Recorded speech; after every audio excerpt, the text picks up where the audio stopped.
Three countries, one cold, unforgiving region, and one question that sounds simple until you actually try to answer it. Norway, Sweden, Finland. From the outside, they look like neighbors with similar cultures, similar climates, and similar Nordic reputations. But if a real crisis ever hit the north of Europe, these three countries would not fight the same way. Not even close. Because built for war isn't about who looks tougher in a photo, or who has the most dramatic gear, or who gets the loudest headlines. It's about something deeper. What a country is designed to do when everything goes wrong. How fast can they react? How hard are they to hit? How long can they keep fighting? And what happens after the first week, when the shock fades and the long grind begins?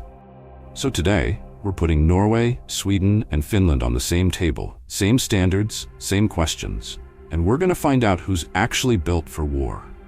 And why the real answer is probably not what you think.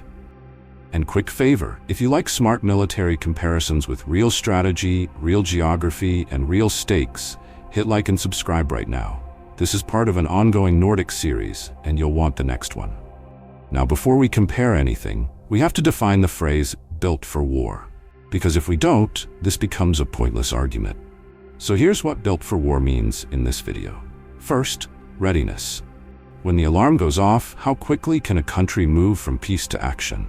Second, survivability. Can they still function after the first udar, after the first hit, the first chaos, the first disruption?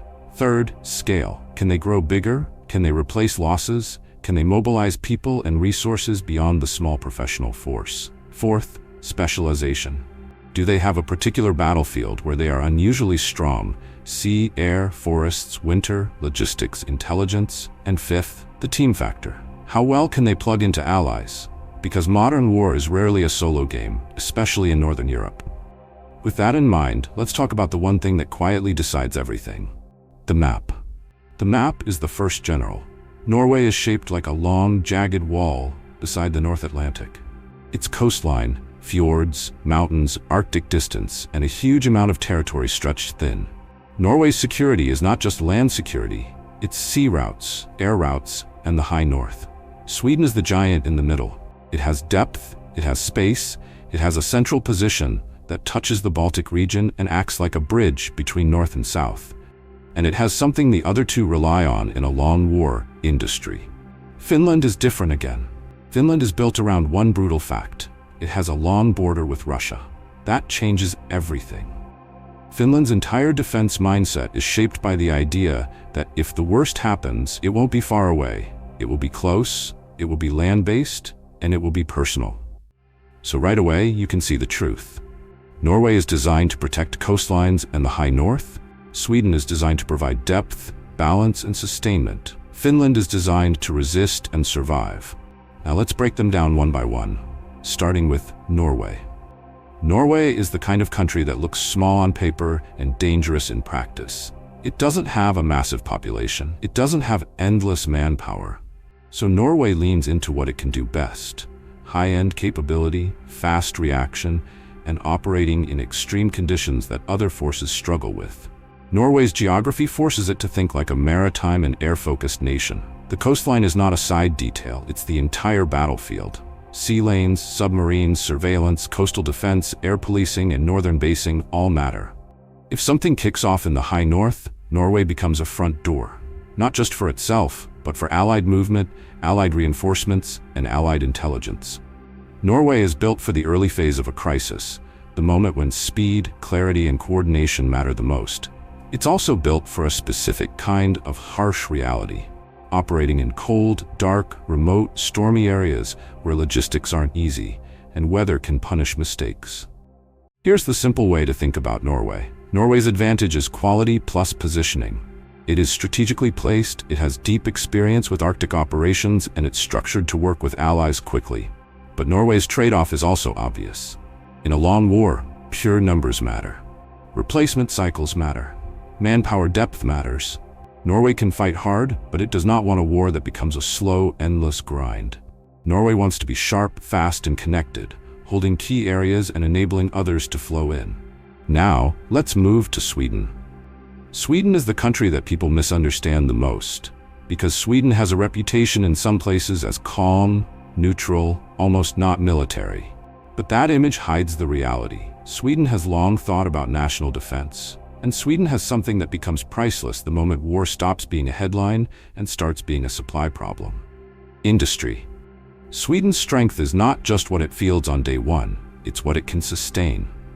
It's what it can repair, it's what it can produce. And in modern conflict, that is a form of power. Sweden also has a unique strategic position. It sits with access to the Baltic region, and it matters hugely in any regional security scenario because it influences movement, airspace, naval balance, and reinforcement routes. Sweden is often described as more balanced, not purely coastal like Norway, not purely land defense like Finland. Sweden can distribute attention across air, sea, and ground in a way that makes it flexible. And flexibility is a form of survivability. If you only have one main strength, enemies plan around it. If you have multiple credible strengths, planning becomes harder. Sweden's built-for-war identity is that it can become a backbone. In the short term, it offers strategic depth and regional control. In the long term, it offers sustainment, production, and a kind of national capacity that can keep forces equipped. But Sweden also has an interesting transition happening. It has moved from a traditional neutral posture into deeper alignment with allies. That's not weakness, it's evolution. And the speed of that evolution matters. Because in real war, interoperability is not a slogan. It's whether your systems connect, whether your procedures match, and whether your people can operate together under stress. Sweden's strength is that it has the foundations to scale and sustain. Now Finland. If Norway is speed in the high north, and Sweden is balance and sustainment, Finland is resilience. Finland is the country that has been psychologically built for the worst-case scenario for a long time. Finland's entire defense concept has a certain mindset. If you come, we will not collapse. We will not break. You will have to pay for every kilometer. Finland's geography supports this. Forests, lakes, terrain that complicates movement, winters that punish large, clumsy forces, spaces that allow defense in depth. Finland's national defense culture is often described as total defense, meaning the idea isn't just that the military fights. The idea is that society is prepared to resist, survive disruption, and support the effort. That creates a special kind of power. It doesn't always look flashy, but it makes an attacker's life miserable. Finland's strength is also the ability to scale in a crisis, mobilization mindset, reserve capacity, and the idea that defense is a national effort, not just a professional job. Finland is built for the kind of war that lasts, the kind where the first shock happens and the question becomes, can you keep going? Can you endure? Can you keep supply lines moving even when attacked? Can your society stay organized under pressure? Finland's trade-off is that its geography forces focus. It must prioritize land defense strongly. That doesn't mean it's weak elsewhere. It means its core mission is clear. Deny, delay, exhaust. Now here's where the video becomes interesting, because who's built for war changes depending on the scenario. So let's run 3 quick scenarios, 3 different types of crisis, and watch how the answer shifts. Scenario 1, the first 72 hours. This is the moment of shock, confusion, fast decisions, intelligence, quick deployment, airspace, sea lanes, first contact. In this kind of scenario, Norway looks extremely strong. Why? Because Norway is positioned at a key edge of the region, and it's built for quick allied integration. It thinks early. It trains for harsh conditions. It focuses on surveillance and control. In the first 72 hours, being fast and connected is everything. Sweden also matters here because it provides depth, space, and regional balance. And Finland matters because it can immediately harden and prepare to deny movement. But in a pure early crisis, Norway's style, high-end response, and allied coordination can be decisive. Scenario 2, winter warfare. Now we're talking about the kind of fight where the environment is a weapon. Cold, darkness, ice, deep snow, limited daylight, extreme weather. This is where Nordic suddenly becomes very real. Finland shines here because its defense culture and terrain create a nightmare for any force trying to move and hold ground. Norway shines because it has deep Arctic operational experience, especially in the high north and coastal zones where weather is brutal and distances are huge. Sweden shines because of balanced capability and the ability to operate across domains. So winter warfare isn't a clean win for one country. It's a reminder that the environment doesn't reward the loudest army, it rewards the most prepared one. Scenario 3. The Long War. Months, years.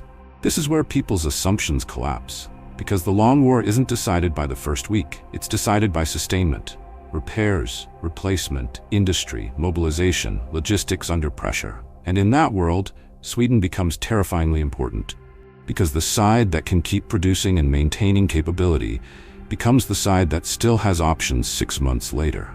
Finland also becomes powerful here, because a society built for resilience can keep functioning under pressure. Norway remains crucial because of its position and high-end capabilities, but the Long War demands something else too: depth. So if you ask, who is built for the long grind? The answer starts to lean toward Finland and Sweden. Now, if you want the clean summary, the one sentence that captures each country's war identity, here it is.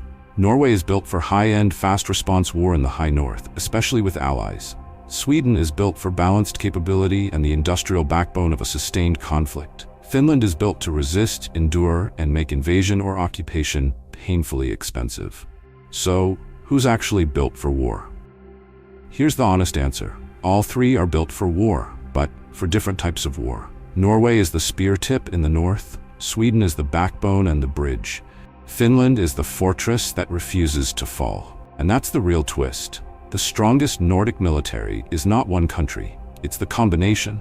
Because together, they cover each other's gaps. Norway adds high-end maritime and Arctic edge. Sweden adds sustainment and balance. Finland adds resilience and depth. It's a layered defense model shaped by geography and history, not hype. So if you came into this video expecting one winner, the truth is more strategic than that. The winner depends on the battlefield. The winner depends on the timeline. The winner depends on whether you're measuring speed, survivability, or staying power. And if you want to keep this series going, tell me in the comments which scenario you think matters most. The first 72 hours, winter warfare, or the long war. And if you want the next video where we break this down even deeper, air power, navy, ground forces, and what actually happens in a real Nordic conflict map. Subscribe now and join the Nordic comparison series, because the next episode will answer the question everyone argues about, with facts, not vibes.